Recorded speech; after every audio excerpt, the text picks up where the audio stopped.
हमारा मानना है कि अब दिल्ली के अंदर नया मुख्यमंत्री बनाया जाने वाला है और जब तक नया मुख्यमंत्री नहीं आता तब तक एलजी साहब को कहा गया कि अब आप दिल्ली चलाएंगे। जी हाँ, एक तरफ दिल्ली में सांसों का संकट बरकरार है, लेकिन समाधान से ज्यादा अब उस पर घमासान हो रहा है। इसी बीच में दिल्ली के उपराज्यपाल वीके सक्सेना अचानक जागे हैं और उन्होंने एक कड़ा पत्र लिख करके एक फॉर्मेलिटी जैसा शुरू कर दिया है। दिल्ली के ऐसी स्थिति पर उन्होंने सीधे तौर पर अरविंद केजरीवाल की पूर्ववर्ती आम आदमी पार्टी की सरकार को ही इस सब का दोषी ठहरा दिया है और कटघरे में खड़ा कर दिया है। लेकिन आपको याद दिला दूं कि इसी साल बीजेपी की सरकार आने के बाद जुलाई के महीने में AQI 100 से नीचे पहुंच चुका था और फिर उसके बाद दीपावली के समय जो चढ़ा वो फिर लौटने का नाम नहीं ले रहा है। लेकिन जैसे ही ठंड शुरू हुई, एलजी ने अपनी चिट्ठी में गंभीर आरोप लगाते हुए पिछले 10 सालों में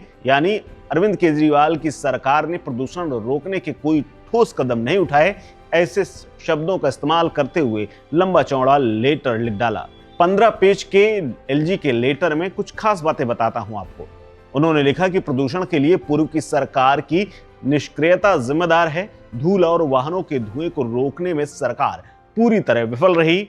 यमुना की सफाई और स्मॉग टावर जैसे प्रोजेक्ट्स सिर्फ सफेद हाथी साबित हुए। लेकिन इन सब के बीच में पूर्व मंत्री सौरभ भारद्वाज ने पलटवार करते हुए कहा कि एलजी साहब सिर्फ राजनीति कर रहे हैं। उन्हें सिर्फ दिल्ली के लोगों की सेहत से ज्यादा सरकार को निशाना बनाने में दिलचस्पी होनी चाहिए। लेकिन लगता है कि इस बार फिर से दिल्ली की जनता को एक नया मुख्यमंत्री मिलने वाला है, क्योंकि जिस तरह से अचानक वो सामने आए हैं उसके बाद सौरभ भारद्वाज ने कहा कि लगता है कि दिल्ली सरकार फेल हो गई है और रेखा गुप्ता को बदलने की बारी आ गई। क्या कुछ कहा है सौरभ भारद्वाज ने, सुनिए। पिछले 10 महीने में एलजी साहब को इतना बेइज्जत करके साइडलाइन किया गया, मगर अब एकदम केंद्र सरकार ने एलजी साहब को एक्टिव क्यों किया?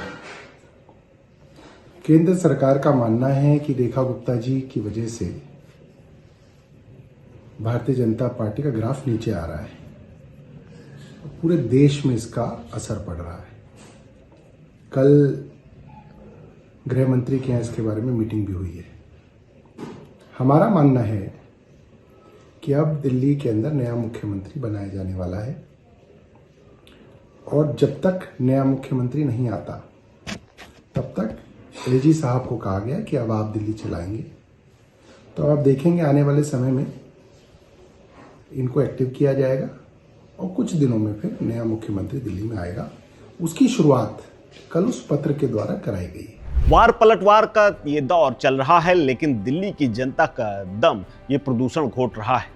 एक तरफ एलजी इस सरकार की प्रशासनिक विफलता पुरानी सरकार के लिए बता रहे हैं, वहीं दूसरी तरफ आम आदमी पार्टी भी इन सब के लिए जिम्मेदार केंद्र और राज्य की सरकार को बता रहे हैं।